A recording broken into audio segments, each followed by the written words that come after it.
በስመ አብ ወወልድ ወመንፈስ ቅዱስ አሃዱ አምላክ አሜን። ክርስቶስ ተንሳ እሙታን በአቢይ ኃይል ወስልጣን አሰሮ ለሰይጣን አጋአዞ ለአዳም ሰላም እምይእዜሰ ኮነ ፍስሐ ወሰላም።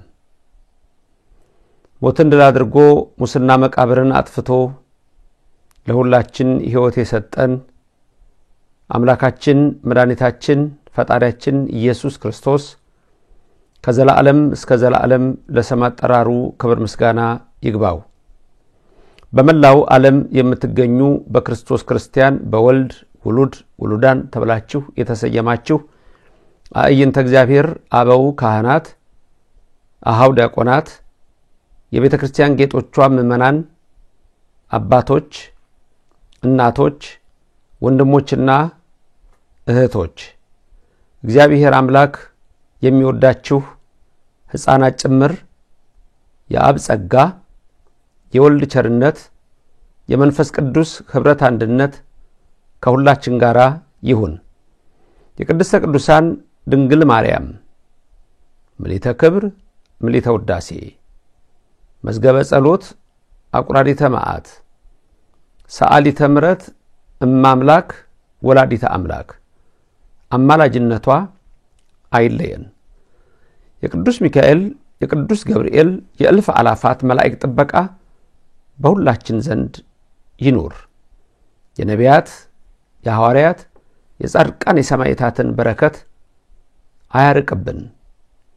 አምላካችን እግዚአብሔር ለዚህ ሰዓት ስላደረሰን ስሙ ከዘላለም እስከ ዘላለም በልብ መታሰቡ በቃል መነገሩ ከፍ ከፍ ይበል።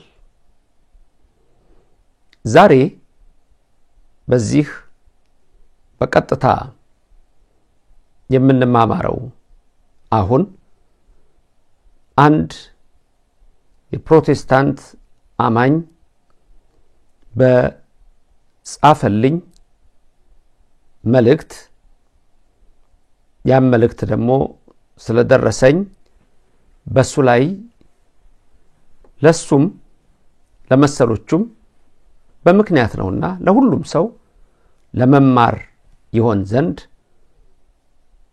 በዛ ላይ የእግዚአብሔር ቃል አሳስባለሁ። ወንድሜ የላከው ወይም እህቴ አላውቅም ብቻ አንድ የፕሮቴስታንት አማኝ እንደሆነ ያስታውቃል። ወይም በተለምዶ ጴንጤ የምንለው ከዚህ ቀጥሎ ያለው ጽሑፍ በሱ ላይ ነው ትምህርት የምሰጠው። የሱ ጽሑፍ ነው። አሁን በስክሪኑ ላይ ተመልከቱት። በዛ ላይ እንደምታዩት እንዲህ የሚል መልእክት ጽፏል። ስለ እመቤታችን ቤዛዊተ ዓለም መባሏን ባስተማርኩበት ትምህርት ላይ ከዛ ሴሌክት የተደረገ ኮሜንት ነው። እሷ ሩጫዋን ጨርሳ በአብርሃም እቅፍ ናት ለማለት ይመስለኛል። ነን ነው የሚለው። አምልኮ ላይም እዚህ መሬት ላይ የሚደረገውን ነገር አታይም፣ አትሰማህም፣ ማለትም አታማልድህም። አትሳቱ፣ አንድ አምላክ አብ ወልድ መንፈስ ቅዱስ ብቻ ነው ባንዴ በምድርም በሰማይም መገኘት የሚችለው። ከዛ ውጪ ቃሉ አይልም። እምቢ ካልክ እስከ ተከታዮችህ ስትታበይ ከቃሉ ውጪ በሲኦል ትጣላለህ። ከቃሉ ውጪ የሚያስተምር የተረገመ ይሁን ተብሎ ተጽፏልና። አሁን በዚህ ላይ እንዳያችሁት በተለይ ሰሞኑን በነበሩ ነገሮች ብዙ ጊዜ አንድ ነገር ሲነሳ ለበጎ ነው እላቸዋለሁና ስለ እመቤታችን ቤዛዊተ ዓለም ሁሉ ዓለም እንደሆነች ስንማማር እመቤታችን የማይወዱ በቃ ልክ እጅግ በጣም የተበሳጩበት ነበር። በጣም ያሳዝነኛል። እስከዚህ ያህል እመቤታችንን መጥላት፣ እስከዚህ ያህል ስሟ ሲነሳ መጨነቅ ለምንድነው ለሚለው ምንም ማንም ሰው ራዕይ 12ን አንብቦ መረዳት ይችላል። በዘንዶና በሴቲቱ መካከል የዘላለም ጠላትነት ገና ያኔ ከኦሪት ዘፍጥረት ምዕራፍ 3 ቁጥር 15 ጀምሮ ካለው አኳያ ያለ ነገር ስላለ ነው። እንደውም ይሄ ወንድሜ ምንም ሲኦል ትጣላለህ ከነተከታዮችህ ድንግል ማርያም ምድር ላይ ያለውን አትሰማም፣ አታይም፣ አታማልድህም የሚል ሐሳብ ነው። እንደውም እሱ የተሻለ ነው። ሌላ ሴሌክት ካደረጉና ከሰጡኝ መካከል አንድ ያየውታል። እንደውም የእመቤታችንን ትምህርት እንዴት በ33 ደቂቃ ብቻ ታስተምራለህ? እነ መምህር ከሌ እንደው ሞተው አንተ መቀመጥህ ብሎኝ አንዱ እንድሞት የፈለገ ሰው አለ። እሱን ለድንግል ማርያም ሰጥቼዋለሁ፣ መልሱን ያገኛል። እና ለምን አስተማርክ ይሁን ወይም 33 ደቂቃ አነሰ ከሆነ ትምህርቱ አነሰ ማለት ነው እንጂ ነከሌ ሞተው እነ መምህር ተስፉ ሞተው አንተ ተቀምጠህ እዚህ እያለ ሲለኝ በጣም ነው የደነቀኝና እንዲህ አይነቱ እንኳን ሊገለጽ የማይችል የቅናት መንፈስ ልቡናውን ሲለበልበው ይታየኛልና ኦርቶዶክስ ከሆነ ብዬ ነው። እንግዲህ እኔ 33 ደቂቃም 40 ደቂቃም 10 ደቂቃም ባስተምር አንዲት ቃልም ብናገር ትልቅ ነገር ነው። ይሄ ወንድማችን የጴንጤ እምነት ተከታይ ነው የሚመስለኝ፣ የፕሮቴስታንት እምነት ተከታይ ነው የሚመስለኝ። ለማንኛውም እስቲ እሱ ይሄንን ነው የሚያምነው። ልክ ነው። ፕሮቴስታንት ጠቅላላ ይሄን ነው የሚያምኑት። ድንግል ማርያም አሁን በቃ ሩጫዋን ጨርሳለች፣ አትሰማም፣ ምድር ላይ ስለሚደረገው ነገር አታቅም፣ እግዚአብሔር ብቻ ነው ሊያቅ የሚችለው የሚለው አስተሳሰብ መጀመሪያ እንዴት ነው ሊመጣ የሚችለው? የፕሮቴስታንት እምነት ሲጀምር ሪፎርሜሽን በጣም ብዙ ጊዜ የምነግራችሁ the five solas ከሚባሉት ውስጥ ካለው ነው። አሁን እሱ ለምሳሌ ከቃሉ ውጪ ታስተምራለህ። ማን ነው ከቃሉ ውጪ የሚያስተምረው? በኋላ ላይ ልንመጣበት እንችላለን። እስቲ ግን ቃል በቃል አንዳንድ ነገሮችን እንመልከታቸው። ይሄ የሁሉም እምነት ስለሆነ ነው እንጂ ለዚህ ሰው ብቻ አይደለም። አንድም ሰው ቢጠይቅ ደግሞ መልስ ይሰጠዋል። ምንም ጥያቄ የለውም። እኔ አንድም ሰው ቢጠይቀኝ መልስ እሰጣለሁ ለሚያስፈልገው ነገር ሁሉ። ይሄ ደግሞ የሁሉም ጥያቄ ነው፣ የሁሉም ጥያቄ ነው። ስለዚህ ደስ ብሏቸው ከሌ የሚባሉ በቃ ተናገሩ ከሌ እንዲ ተናገረ ይያሉ ደስታቸውን የሚገልጹ ሰዎች አሉ ውጪ ሆነው። ድንግል ማርያም በተለይ ድንግል ማርያም የምትነቀፍ ከሆነ ያጨበጭባሉ፣ እልል ይላሉ፣ ሃሌሉያ ይላሉ። ድንግል ማርያም የምትነቀፍ ከሆነ ሌላ ሰው እኮ ቢነካ ምንም ነገር አይመስላችሁ፣ ድንግል ማርያም ላይ ብቻ ያነጣጠረ። ይሄ እንዴት ነው ሊሆን የሚችለው የሚለውን በተደጋጋሚ ብዙ ጊዜ ስለምነግራችሁ ቅድም የጠቀስኩላችሁ ኦሪት ዘፍጥረት ምዕራፍ 3 ከቁጥር 15 ጀምሮና ራዕይ 12 ላይ እዛ ላይ ያለው ምንድነው የሚነግረን ብትሉ በዘንዶና በሴቲቱ መካከል የዘላለም ጠብ አለ። ዘንዶ የተባለው ዲያብሎስ ነው። ሴቲቱ የተባለችው እመብርሃን ቤዛዊተ ዓለም ቅድስት ድንግል ክብርት ጽንዕት ልዩ የሆነች ወላዲተ አምላክ ናት። ስለዚህ በሷና በቀዩ ዘንዶ መካከል ጠላትነት ስላለ ሁሉ ጊዜ ያ መንፈስ የድንግል ማርያም ስም ሲጠራ ይጨነቃል፣ ይታወካል፣ ይርበደበዳል፣ ይንቀጠቀጣል፣ እጅግ በከፍተኛ ሁኔታ ይናወጻል። ይሄ ሁሉ ጊዜ የምታዩት ነገር ነው። ለዚህ ነው ሰሞኑን በጣም ደስ ብሏቸው በቃ እንዲህ ብለው ተናገሩ። ከዛ በኋላ ያለውን ደግሞ ብዙ ነገሮችን በመረዳት አይመለከቱትም። ለዚህ አሁን የዚህ ወንድማችን ጥያቄ በተቀላላ የፕሮቴስታንት እምነት ጥያቄ ስለሆነ ኦርቶዶክሳውያን ምንድነው ለዚህ መልሳችሁ የሚለው መጽሐፍ ቅዱሳዊ ማስረጃዎችን ነው። አይደለም ድንግል ማርያም የአምላክ እናት ወላዲተ አምላክ ቅዱሳን ራሳቸው ይሰማሉ አይሰሙ? ለምሳሌ ሰማዕታት ይሰማሉ አይሰሙ? ጻድቃን ነቢያት ይሰማሉ አይሰሙም? ሐዋርያት የሄዱት ይሰማሉ አይሰሙም? ለነዚህ ማስረጃ እንዲሆን ሙሴን ለምሳሌ እንመልከት። ሊቀ ነቢያት ሙሴ በረከቱ ይደርብን። እስራኤልን ባህር ከፍሎ እንዳሻገረ ጸሎቱ ከሲኦል ባህር ያሻግራችሁና ታላቁ ሊቅ ቅዱስ ሙሴ ሊቀ ነቢያት በዘዳግም ምዕራፍ 34 ቁጥር 5 በ120 ዓመቱ ሞተ። በ120 ዓመቱ ሞተ። አይኑ አልፈዘዘም፣ ጉልበቱ አልደነገዘም፣ አልፈዘዘም፣ አልደከመም። 40 ዓመት ግብጽ ኖረ፣ 40 ዓመት ኢትዮጵያ ኖረ፣ 40 ዓመት ህዝቡን በምድረ በዳ መራ። ከዛ በኋላ ሙሴ ሞተ፣ ተቀበረ። ኢያሱ መጽሐፉን ሲጨርስ የነገረንና የጻፈው ሙሴ ሞተ ብሎ በዘዳግም 34 ላይ ቁጥር 5 ላይ የምታዩት ያ ታሪክ አለ። ሙሴ ሞቷል። ቀጥታ ጥቅሱን ተመልከቱት። አሁን ስክሪኑ ላይ የምታዩት ሙሴ መሞቱን የሚያሳይ ጥቅስ ነው። በሱ ጥቅስ ላይ ታላቁ ቅዱስና ነቢይ የሁላችን አባት እግዚአብሔር በድንቅ ተአምር የመላው እሱ እንዴት እንደሞተ ሲናገር ቃሉ ላይ እንደምታዩት እንዲህ ይላል። ቁጥር 5 እና ቁጥር 6 የእግዚአብሔር ባሪያም ሙሴ እንደ እግዚአብሔር ቃል በዚያ በሞዓብ ምድር ሞተ።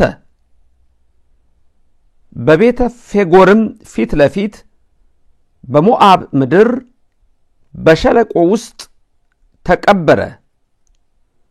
እስከ ዛሬ ድረስ ማንም መቃብሩን አያውቅም። አሁን ከዚህ የምትመለከቱት ምንድነው? ታላቁ ሊቅ፣ ታላቁ ቅዱስ፣ ታላቁ ነቢይ፣ ታላቁ አባት ሙሴ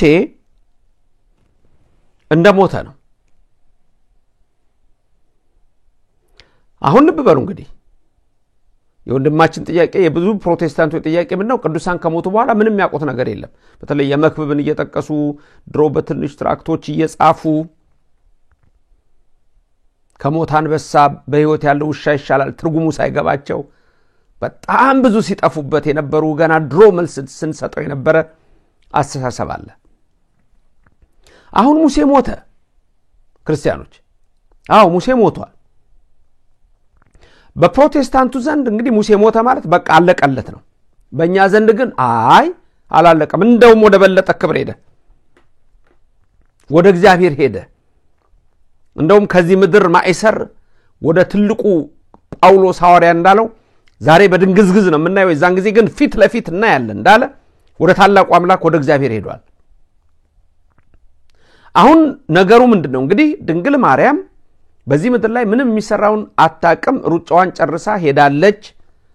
አልቋል፣ አብቅቷል፣ አትሰማም ለሚለው ጥያቄ መልስ እንዲሆናችሁ አሁን የሙሴን ታሪክ ያየነው ለዛ ነው። በናባው ምድር በሞዓብ ሙሴ ሞተ። አሁን ሙሴ ከሞተ ከብዙ ዓመታት በኋላ በሺዎች የሚቆጠር በመቶዎች የሚቆጠር በልብ መታሰቡ በቃል መነገሩ ከፍ ከፍ ይበልና ጌታችን አምላካችን መድኃኒታችን ኢየሱስ ክርስቶስ እዚህ ምድር ከመጣ በኋላ በደብረ ታቦር ተራራ ለሙሴ ቃል የገባለት ቃል ኪዳን ስለነበረ በኦሪት ዘጸአት 33:18 ፊትህን አሳየኝ ብሎ ጠይቆ ፊቴን አይቶ ሚድን ማንም የለምና ጀርባዬን ታያለህ ብሎ ስለነገረው ደብረ ታቦር ተራራ ላይ በስጋው ታየኛለህ ብሎት ነበርና ሙሴ መጣ። ከሙሴ ጋር አብሮ የመጣው ኤልያስ የተባለው ደግሞ ሌላው ቅዱስ ቀናኢው በቴስቢ ዘገለአድ የነበረው የበዓሊምን አምልኮ ከምድረ ገጽ ያጠፋ ሰማርያን ያጸዳ ቅዱስ አለ። ይህ ነቢይ ኤልያስ እርግጥ ነው ሞትን አልቀመሰም። በሁለተኛ ነገሥት ምዕራፍ 2 እንደምንመለከተው ያ ታላቁ ነቢይ ኤልያስ ቅዱስ ወደ ሰማይ ተወስዷል። ሙሴ ግን ሞቷል። አሁን ማቴዎስ ወንጌል ምዕራፍ 17 ላይ ሙሴና ኤልያስ መጡ ይላል። ጥቅሱን ተመልከቱት። እሱ ላይ እንደምትመለከቱት ማቴዎስ ወንጌል ምዕራፍ 17 ላይ የሚነግረን ምንድነው? ቁጥር 3 ላይ እነሆ ሙሴና ኤልያስ ከርሱ ጋር ሲነጋገሩ ታዩአቸው ይላል። ሙሴና ኤልያስ ከሱ ጋር ሲነጋገሩ ታዩአቸው። እዛው ላይ ቀጥሎ የምትመለከቱት ከሱ ጋር ተመሳሳይ የሆነው የሉቃስ ወንጌል ምዕራፍ 9 ቁጥር 30 ደግሞ ተመልከቱ። እነሆም ሁለት ሰዎች እነርሱም ሙሴና ኤልያስ ከርሱ ጋር ይነጋገሩ ነበር በክብርም ታይተው በኢየሩሳሌም ሊፈጸም ስላለው ስለ መውጣቱ ይናገሩ ነበር። ከርሱ ጋር በክብር ይነጋገሩ ነበር። እንደገና ደግሞ ይናገሩ ነበር። ማናማ? ሙሴና ኤልያስ። ወንድሜ ለጠየቀው ጥያቄ አጠቃላይ በፕሮቴስታንት ውስጥ ያላችሁ ሰዎች ልብ ብላችሁ አድምጡ። ማን ነው ከመጽሐፍ ቅዱስ ውጭ የሚያስተምረው? ማን ነውስ ወደ ሲኦል የሚጣለው? ይሄ ነገር አስደንጋጭ ነው። በምድር ላይ ስለሚሰራው አያውቁም። ከሞት አንበሳ በሕይወት ያለው ውሻ ይሻላል። በቅቷቸዋል። አማላጅ አይባሉም፣ አይሰሙም። የተሐድሶ እንቅስቃሴ፣ የፕሮቴስታንቱ ዶክትሪን፣ የሪፎርሜሽን እሳቤ ከዚህ ጋር አንድ ነው። ለዚህ ነው በ1517 ሁሌም እንደምነግራችሁ በጀርመኒ የቅዱሳን ስም ከጸሎት እንዲወጣ ወሰነ የፕሮቴስታንት እምነት። አሁን ልብ በሉ፣ ሙሴ ከሞተ ከየት መጥቶ ነው ሙሴ የሚነጋገረው? ተነጋገረ ከኢየሱስ ጋር ሙሴ። በዮሐንስ ወንጌል ምዕራፍ 5 ላይ ሙሴ ስለኔ ተናገረ እናንተ ግን አታምኑም ነበር ያላቸው ጌታ። ተመልከቱ። ስለዚህ በዚህ ቃል መሰረት ስታዩ ኢየሱስና ሙሴ አወሩ፣ ተነጋገሩ። ሙሴና ኤልያስ ከኢየሱስ ጋር ተነጋገሩ። እንደውም በኢየሩሳሌም ስላለው ስለመውጣቱ ወይም ስለሞቱ ስለስቅለቱ የዛን ጊዜ ተናገሩ። ስለሚፈጸመው ክብር ተናገሩ። አያችሁ፣ ቅዱሳን ብለን ስንል ክብራቸው በምን መልክ እንደሆነ ተመልከቱ። ኦርቶዶክሳውያን ይሄ ቃል ታላቅ ቃል ነው። ልበሉ። ዘዳግም 34 ቁጥር 5 ላይ ምን ሆነ? ሙሴ ሞተ። በማቴዎስ ደግሞ ስንመለከት 17 ላይ ተጽፎ እንደምናገኘው ሙሴ መጣ። እንደገና ደግሞ በሉቃስ ወንጌል 9:30 ላይ እንደነገርኳችሁ ሙሴ መጣ፣ ይነጋገር ጀመረ።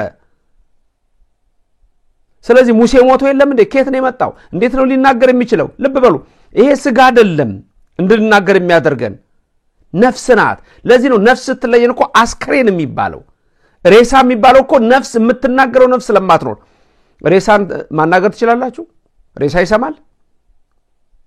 እንደውም ሬሳ እኮ ነው የሚባለው። ከዛ በኋላ እኮ አቶ ከሌ እንኳን እኮ አይባልም። አቶ ከሌ እንኳን እኮ አይባልም። ሬሳ ነው የሚባለው። ነፍስ ነች ዋናዋ። እሷ ወደ እግዚአብሔር ሄዳለች። አያችሁ? ስለዚህ የበለጠ ስለ ድንግል ማርያምማ በነፍስም በስጋም ነው ወደ እግዚአብሔር ሄደችው።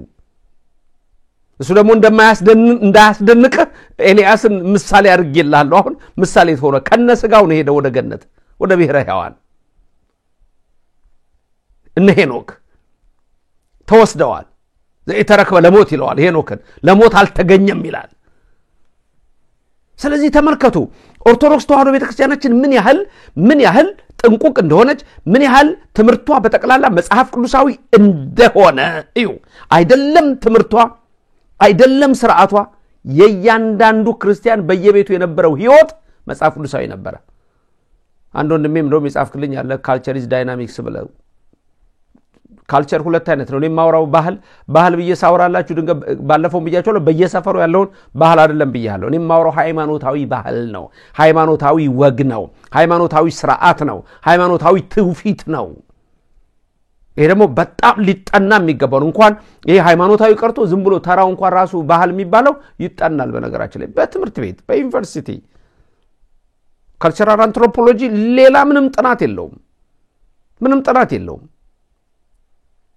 አንዳንዶች የትምህርትም ነገር ሲነሳ ደግሞ ለምን እንደሆነ አላቀም ተበሳጫላችሁ እኛ እሱን አንፈልግም ይሄኛውን ንገረን ስለመቤታችን ስንናገር በስጨት ላላችሁ ስለ ኢየሱስ ደግሞ አታስተምሩም ስለ ኢየሱስ ደግሞ ስናስተምር ተደነግጣላችሁ አማላጅ አይደለማ ያስደነግጣችኋል አምላክ ነው ብለን ስንነግራችሁ ትንቀጠቀጣላችሁ ትታወካላችሁ ትጨነቃላችሁ ትረበሻላችሁ አምላክ ነው አያማልድም ፈራጅ ነው ፍርድን ሁሉ ለወልድ ሰጠው ይላል እኮ ዮሐንስ ወንጌል ምዕራፍ 5 ከቁጥር 23 ጀምሮ ስትመለከተው ፍርድን ሁሉ ለልጁ ሰጠው ወልድ ፈራጅ ነው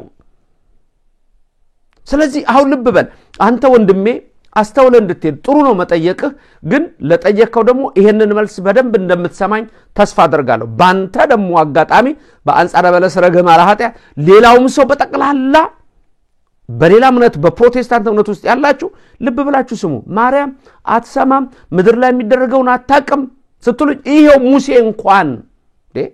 እንኳን አይ ስለ ድንግል ማርያም ነው ያልኩት ካላችሁ ማንንም አይሰማም ነው የምትሉት ደግሞ ማንንም አይሰማም ቅዱሳን የሚባሉ በቅቷቸዋል ስላላችሁ ነው እኮ በዛ ነው የምናየው ሌላ ቀርቶ ልንገራችሁ ሙሴ እሺ አይኑ ሳይፈዝ አይደነግዝ ጉልበቱ ሳይደክም ሞተ ተቀበረ አንገታቸው በሰይፍ የተቆረጡት ሰውነታቸው እንደ ሽንኩርት የተከተፈው ብርሃነ ዓለም ቅዱስ ጳውሎስ በዕብራውያን መልእክቱ 11 ላይ እንደሚዘረዝራቸው ከሰይፍ ስለት አመለጡ ሚላቸው ከሰይፍ ስለት አመለጡ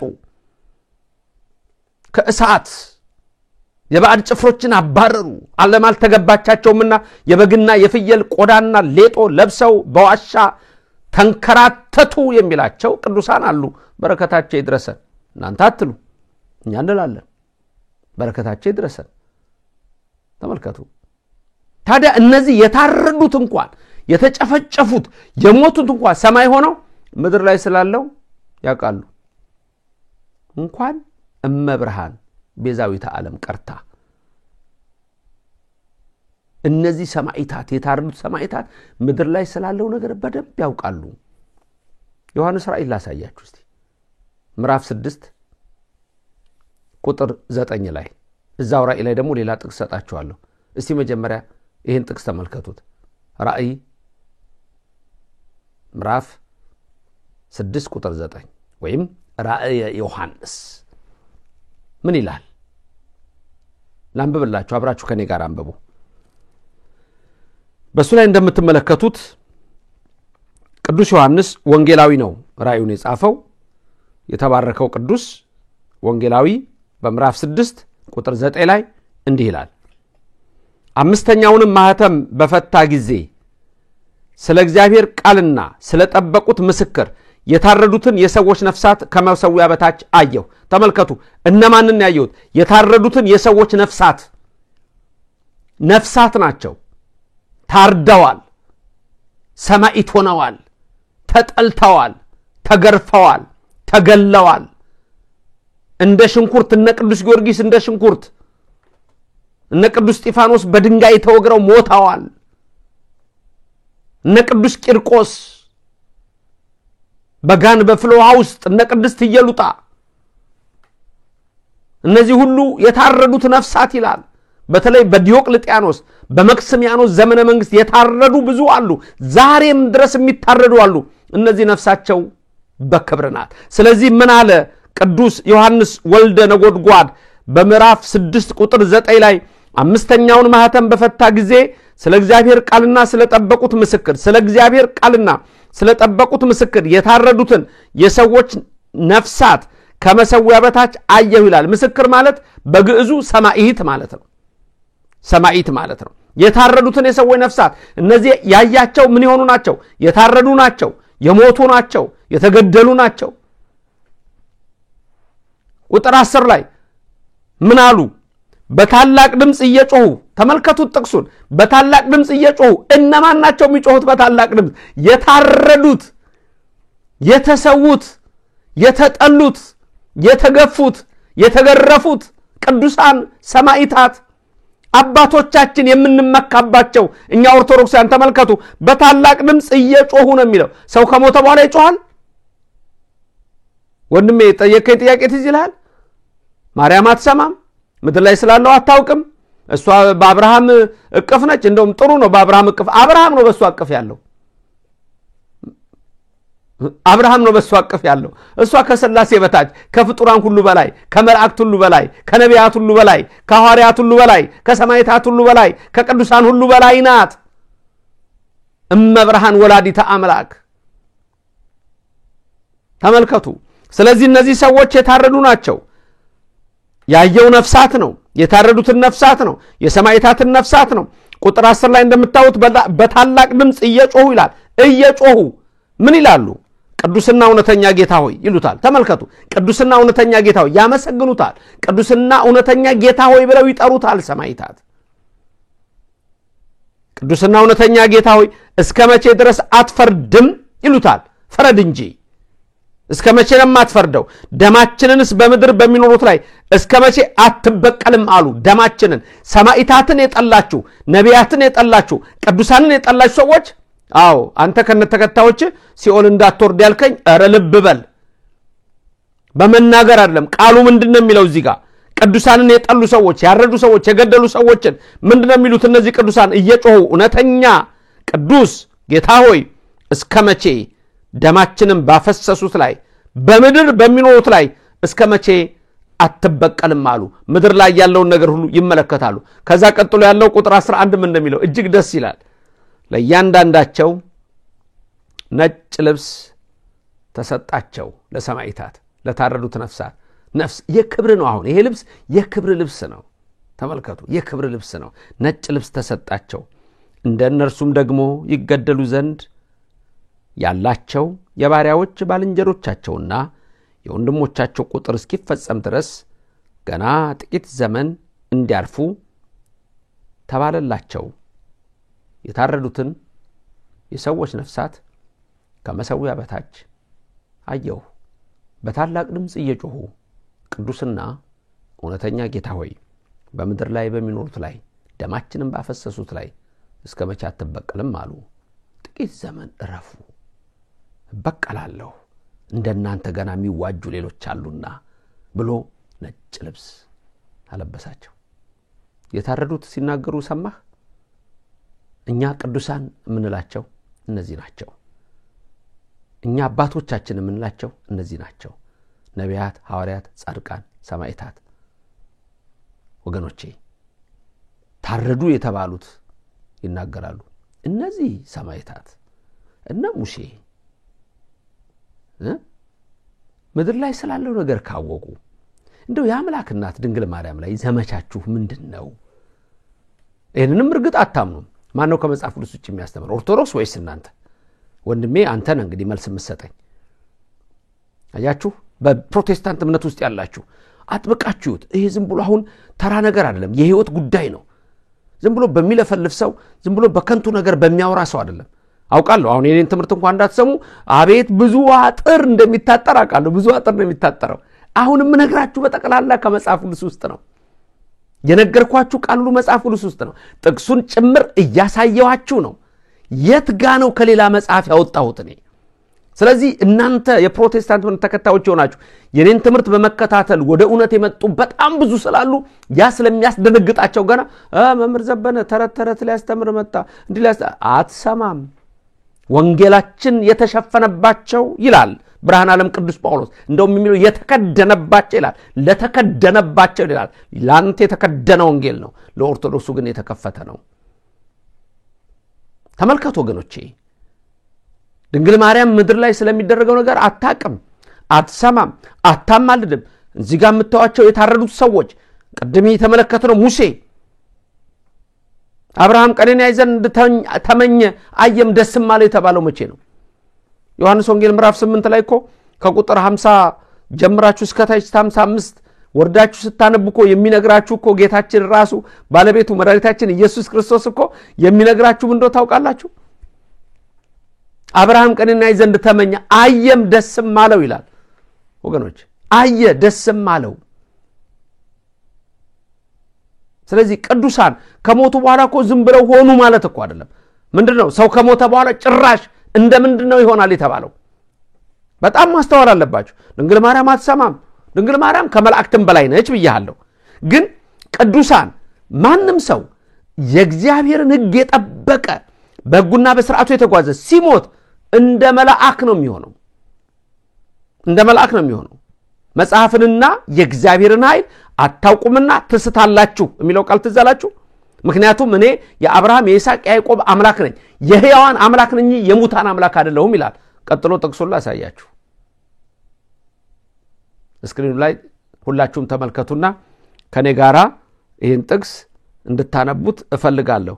ክብር ይግባውና ጌታችን አምላካችን መድኃኒታችን ኢየሱስ ክርስቶስ ስለ ትንሣኤ ሙታን የቀረበ ጥያቄ ስለነበረ ትንሣኤ ሙታን የለም የሚሉ ሰዱቃውያን ወደ እርሱ ቀርበው በጠየቁት ጊዜ አይ ትንሣኤ ሙታን አለ ሲላቸው ፈሪሳውያን ደግሞ ደስ አላቸው። ከዛ በኋላ ግን ጌታችን ፈሪሳውያን ደግሞ ሰው ከተነሳ በኋላ ያገባል ይጋባል ብለው ስለሚያስቡ ዛሬ በእስልምናው እምነት ነው ያለው አራት ቆንጆ ሰማይ ይጠብቃል ብሎ የሚያስብ እንደዚህ አይነት አስተሳሰብ ነው ያለው። ስለዚህ የፈሪሳውያን ትምህርት በዛ መንገድ ነበር። ሰዱቃውያን ደግሞ ሰው ከሞተ በኋላ አይነሳም ብለው የሚያስቡ ነበሩ። ይሄን ጥቅስ ታዲያ እንዳልኳችሁ እስቲ አብረን እናንብበው። ልብ በሉ።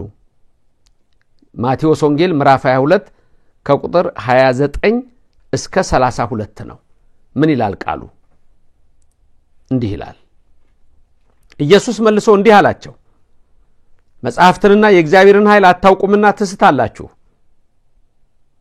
በትንሣኤስ እንደ እግዚአብሔር መላእክት በሰማይ ይሆናሉ እንጂ አያገቡም አይጋቡም። በትንሣኤስ እንደ እግዚአብሔር መላእክት በሰማይ ይሆናሉ፣ አያገቡም አይጋቡም። ቁጥር 31 እና 32 ነው። ስለ ትንሣኤ ሙታን ግን እኔ የአብርሃም አምላክ የይስሐቅም አምላክ የያዕቆብም አምላክ ነኝ የሚል ከእግዚአብሔር ዘንድ ወደ እናንተ የተባለውን አላነበባችሁምን? የሕያዋን አምላክ ነው እንጂ የሙታን አይደለም። በጣም ጥሩ ቃል ነው። ልብ በሉ። የሙታን አይደለም የሕያዋን አምላክ ነው። የሕያዋን አምላክ የነማ? የአብርሃም የይስሐቅ ያዕቆብ። አብርሃም ይስሐቅ ያዕቆብ አልሞቱም ወይ? ሞተዋል። እዚህ ምድር ላይ ሞተዋል። ስጋቸው ነው መቃብር ውስጥ ያለው፣ ነፍሳቸው በገነት ነው ያለችው። የሕያዋን አምላክ ነው። ኢየሱስ ክርስቶስ ራሱ የሚነግረን ይሄንን ነው።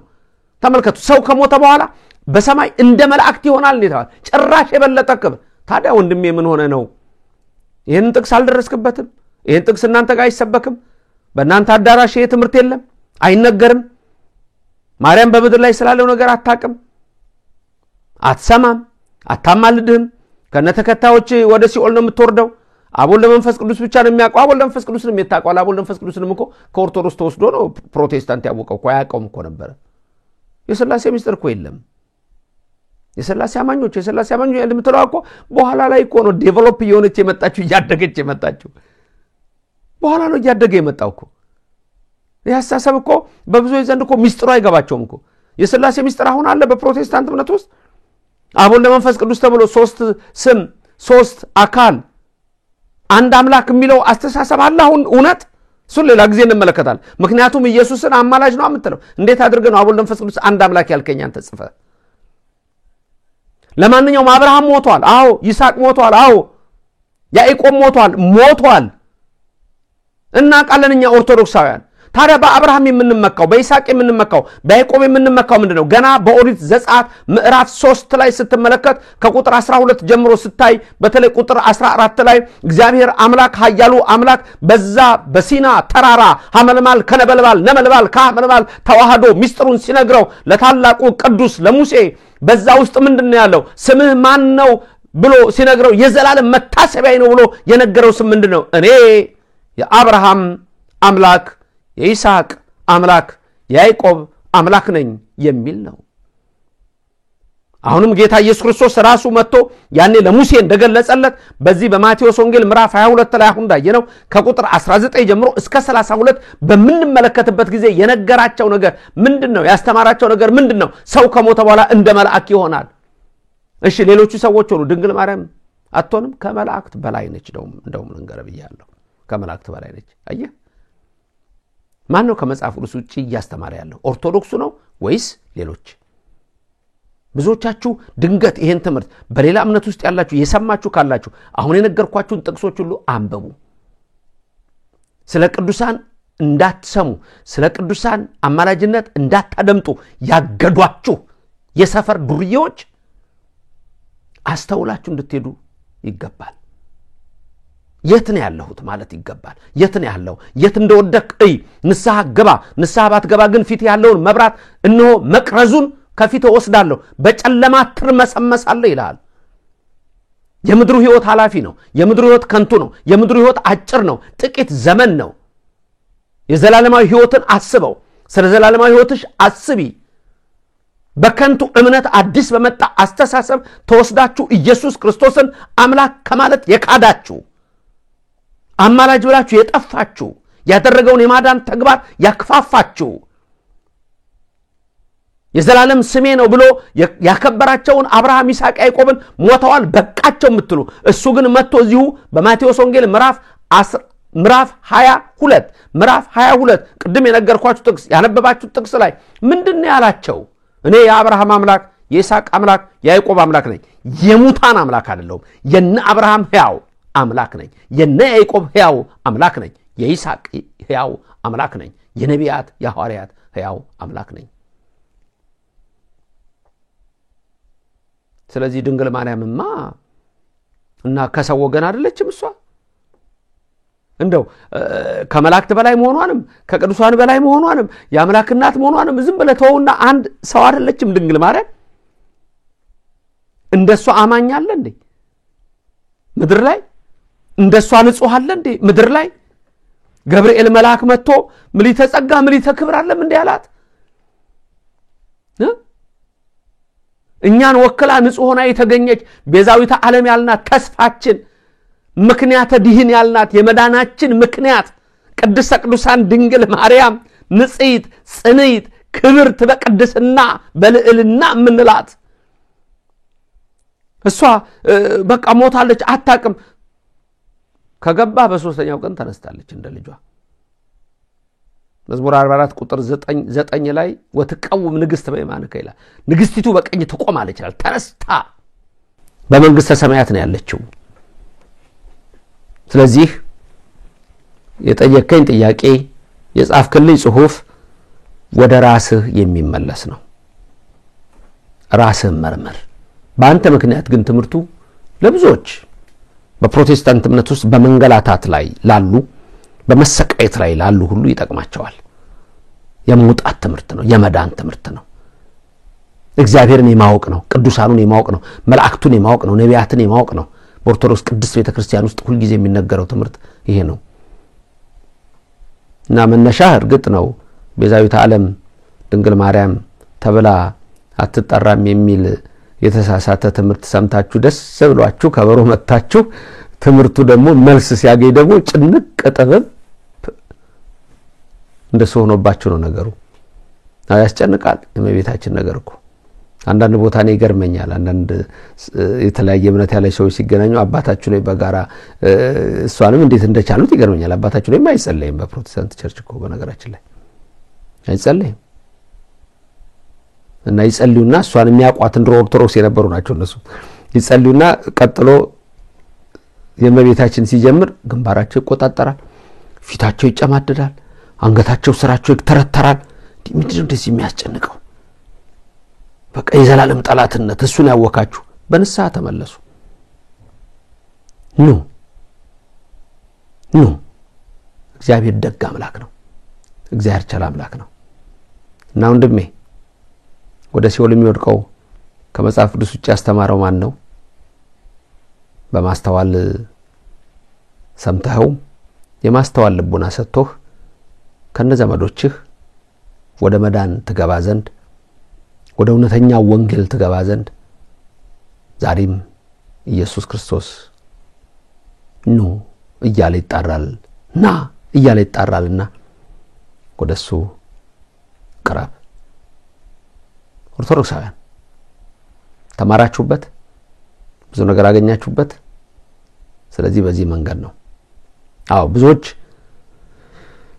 በተሐድሶ በፕሮቴስታንት እምነት ያሉ ትምህርቱ እንዳይሰማ የሚያደርጉትን ሁሉ የማጥላላት ሥራ ያደርጋሉ እናንተ ደግሞ ምን ያህል የእግዚአብሔር ቃል ለሌላው መድረስ እንዳለበት መስራት ያለባችሁ እናንተ ናችሁ ብዙዎች ሲሰሙ ይድናሉ ብዙዎች ሲሰሙ ይለወጣሉ ነው ያለው አንዳንድ ጊዜ ሌላ ኢንተርቪው ላይ የሰጠውትም ነበር ይህ ሰው የጥልቅ ሃይማኖተኛ ነው ጥልቅ ሃይማኖተኛ ነው እምነት ጥልቅ የሃይማኖት እንትን አለው ዕውቀት አለው ግን ያጣመማል ወንጌሉን ይለኛል አንዱ ይመጣና ምን ያረጋል ፖለቲካውን አይደግፍም ይለኛል አንዱ ደግሞ ምን ያረጋል ጭልጥ ያለ ፖለቲከኛ ነው ይላል እና ሁሉ ጊዜ ያስቃል እንደዚህ አይነት ነገር እነዚህ ሁሉ አይገዱንም የሰዎች ነፍሳት ይገዱናል ነፍሳትን ከሲኦል እየነጠቅን እናወጣ ዘንድ ይገባናል በተራ አስተሳሰብ የወደቁትን በከንቱ እምነት የወደቁትን ከድንግል ማርያም የተጣሉትን እንደው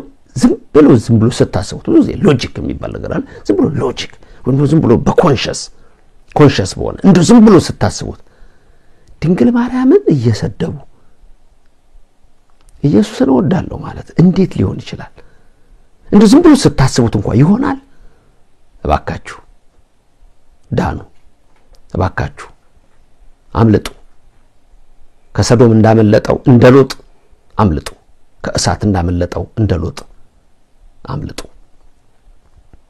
ወደ ኋላ እንደ ዴማስ አትኮብልሉ እንደ ኤሳው በኩርናችሁን ሸጣችሁ ስማችሁን አታችሁ አትጨነቁ በጊዜው ተመለሱ ለንስሐም ጊዜ ይጠፋል ወደሱ ቅረቡ እሱም ደግሞ ያበራላችኋል ይላል አዎ ድንግል ማርያም በመድር ላይ ስላለው ነገር ታውቃለች ወይ በደንብ ታውቃለች ያለችውም በመንግስተ ሰማያት ነው ሌሎች ያሉት በገነት ነው እሷ ብቻ በመንግስተ ሰማያት ነው ያለችው እንኳን እሷ እና አብርሃምን እና ይስሐቅ እና ያዕቆብን እና ሙሴን ነገርኩ ሌላ ቀርቶ አንገታቸው እየተቆረጠ በሰይፍ የሞቱት በመድር ላይ ስላለው ያውቃሉ ሰው ከሞተ በኋላ እንደ መልአክ ይሆናል ይላል መልአክ ሁሉን ያውቃሉ